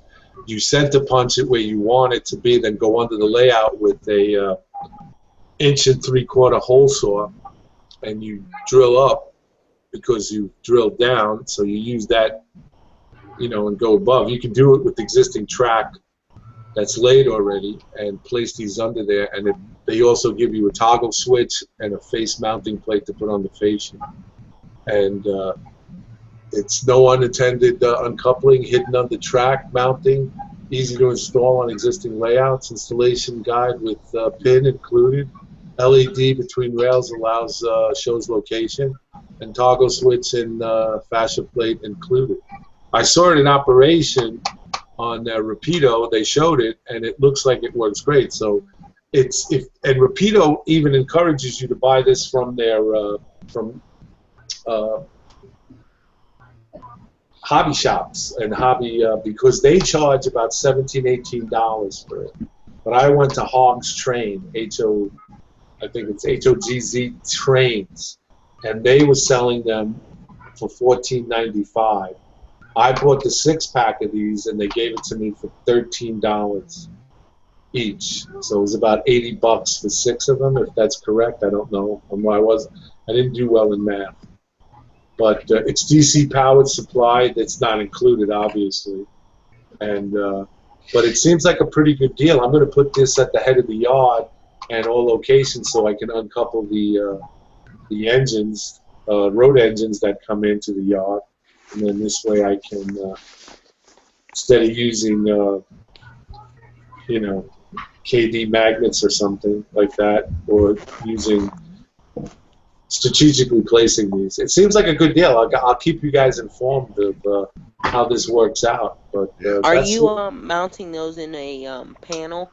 Are you going to mount them as like a control panel diagram? No, no. Or are you just going to have a like the sign, like a name? No, they're just going to be now mounted wherever I designate them to go, like the head of the yard. The toggle switch. Right, the toggle switch will be mounted right on the fascia where I'm going to be using it. I'm not going to put it there and then put it on a control panel that's someplace else. It's going to be right there. So Yeah. when you Are you going to label it? no, I don't think so. I think it's going to be very self-explanatory. There's not going to be a lot of people that are going to come. I mean, other than if you showed up, you know, as a visit, and I said I would explain this is what this is for. But as far as labeling it, no, I don't think so. I think it's self-explanatory once I explain it to you. I found it easy for everybody to I know where it is, so it's easy to just label the stuff. Oh no, I understand quite what you're understanding, but if you see my layout, you'll see that it's not a tremendous layout. It's in a bedroom, a 10 by 13 bedroom. It's an aisle that goes around, so the layout is very self-explanatory. It's in size, it's big, but it's not that big. So anything that you come in and I explained it to you once or twice, you get it within 5 minutes. So there are other things that are labeled that need to be labeled, but something like this, once I explain what there'll only be 6. If maximum would be 6 of these would be placed in the layout. If I decide to use all 6. If I don't, then if I use just the one at the head of the yard and in the staging yard, that's 2, then it's just self-explanatory. Like, okay, this is what this is for. If you want to use it, that's fine. If you don't want to use it, leave it in the off position. Here's the skewer to uncouple the train if you so desire to use that. It's just an option. It's just basically another suggestion though, also put like a little shelf or something next to your car boxes. Oh yes, they're already done. Already ahead of you on that. There. Okay. Already done. It's a fold. Actually, it's actually fold down, so you can prop it up and put it up, and then when you don't want to use it, you just after the session's over, you move it and just slide it down. Are you gonna put cup holders on your railroad?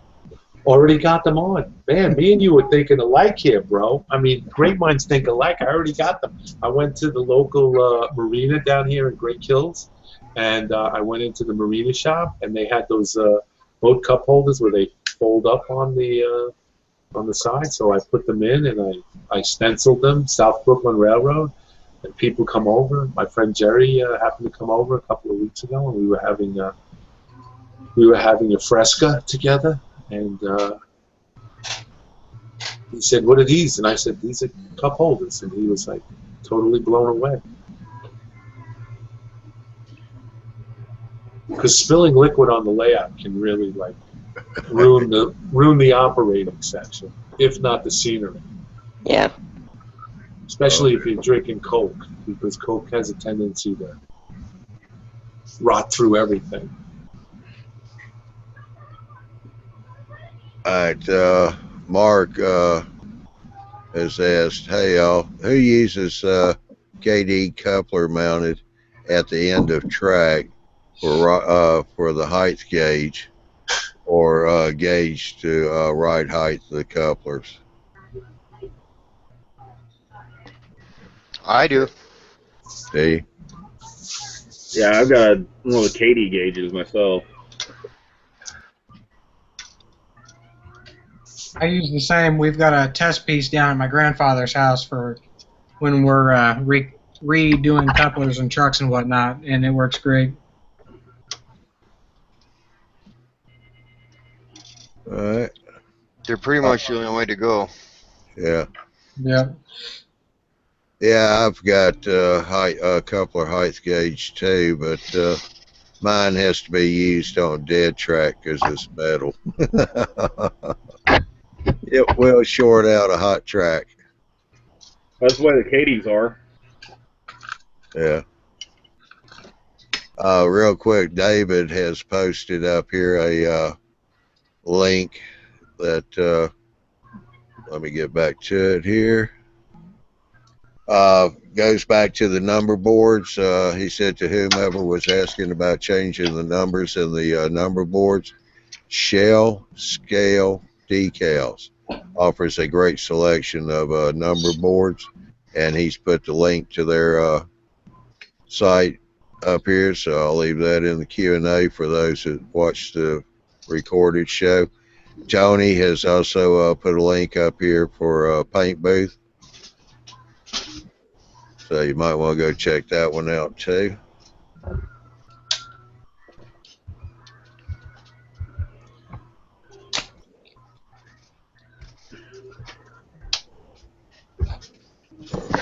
So I guess we'll see Troy Saturday night on Big Bill's show, live show. That'll be Saturday, 9 o'clock Eastern Daylight Time, 10 o'clock. No, 9 o'clock Central Daylight Time. Bill's over shaking his head real hard. Yeah, because that means I'll start at 6 o'clock at night. Bill, he'll get it figured out eventually, right? Yes. Yeah. Okay. And there's fighting words. 9 o'clock Central Daylight Time, 10 o'clock Eastern Daylight Time. So check your time zones. So you'll be on time for the show. He'll also have Bill Baronic on the show discussing the operations aspect on Troy's layout. Well, we're going to be discussing Troy's layout and also operations. I had a lengthy discussion with Troy and a specific railroad there, and gleaned a lot of information. I think you guys are going to be really mildly impressed and surprised at the work that Troy has done on this layout. I really do. So I would encourage everybody to tune in, because I think it's going to be a pretty good show. And just to let you know, Troy, I reached out to Bill Baronic in regards that you asked that he be on the show. Yes. Bill and I have actually we've talked already once. Yes, good. Well, he was very duly, impressed and moved at the fact that you asked for him to be on the show. He really thought that was very kind of you, nice. So apparently you two have discussed this, so I'm sure he conveyed that to you as well. Yes, out of respect for Bill, I think that's probably about the way for me to go ahead and go, is because he knows more about than I do. As I have not started operations yet. No, not yet, but you have reached some challenges in building that layout. Let's hold off on that. Let's hold off on that. Let's give them a little bit of a cliffhanger so that they can tune in on Saturday night, 9 p.m. Central Time, 10 p.m. Eastern Standard Time. Well, I'll tell you what, we're kind of coming up on the witching hour. Oh. Yeah. Thank you, Newcastle. What would I do without him? Hey, Bill? Yes, sir. Hang on. We're in a police chase. Nope, no, we're good. If I could catch you after the hangout by chance, that'd be terrific. Sure, no problem, bro. Thank you, sir. Yeah, he can hang around and... Yeah, I just got a couple questions about locomotive roster stuff and whatnot. Yeah. All right. So I guess we'll kind of bring this to a wrap. Also, I did want to say, Bill, that y'all were talking about your show. You can, guys.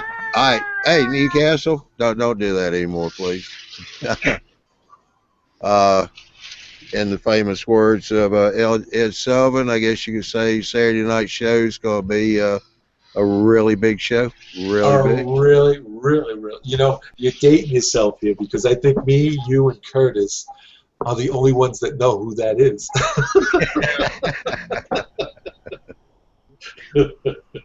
A really big show. Yes. Yeah. Right here on our stage. Yeah. Well, I'll tell you what, go ahead, take the time to say thank you for participating on the panel. Timothy, it was good to see you. Hopefully we'll see more of you in the shows here. Yeah, Tim, show up. I didn't get a chance to talk to you, but thanks for tuning in. And if anybody's interested, we're using Jimmy's last night hangout. We'll just go back into that tonight. The after show. There's already a couple in there, so.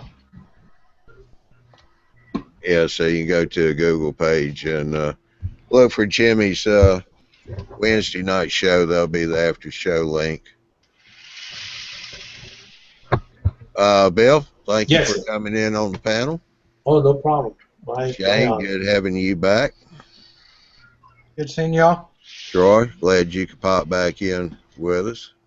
Yeah, I had a little bit of problems. Yeah, Newcastle, thanks for being here. Curtis, good to see you on the panel. Appreciate it. I know Dwight is probably at least watching, so good to see you, Dwight, over there in Germany. I want to thank the people in the Q&A for coming in tonight. Professor, it's good to see you. Ken, Mark, David, appreciate the link. Tony, Stunt Hanger, he was a new one in the Q&A tonight. Oh my gosh, I can't find my other one here. I had another new fella here, and I'm not even going to try. I know I'll mess up his name. Sorry about that. Let go my ego. Thank you for coming in tonight. He was another new viewer in the Q&A. Glad to see you here. Appreciate it. Hope you come back and enjoyed the show. Now, why don't I do this more professionally and do it the right way? Get my splash screen going here. Where'd everybody go? Right here. Yeah. All right, everybody should be able to see that. Say, keep checking in on the YouTubeMallBuilders.com website for all the latest news and info on the Tuesday presentations, the eMag, and the live show schedules. The live show is once every month. We have that coming up this coming Saturday, the 20th. That's going to be Bill hosting, Barry directing. The guests are going to be Pacific North Central, Troy, showcasing his layout. And Bill Baronic, the track planner, will be on the show also with Troy to discuss the operations of his layout. We also have the eMag, which is bi-monthly, comes out every month, and that's due to come out about the middle of September, probably around 14th, 15th, something like that. You want to be sure and excuse me, go to YouTube Mall Builders and click on eMag, sign up for email notifications when it comes out. Tuesday presentations now are about every other week, twice a month at least, with Gino, Barry, and myself. So you want to check those out. You know, go to the, well, I mentioned the eMag. You can go sign up for email notifications. Thank you for joining in tonight's Hangout. Hope everybody enjoyed the show. Thank you, David. He said, great show as always. Thanks.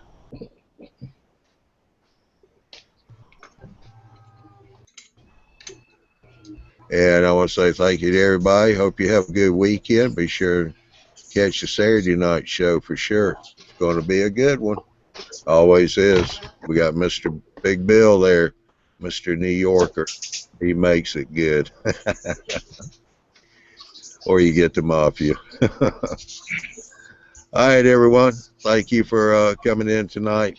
Have a good weekend. We'll see y'all later. All right. Bye. Thank you.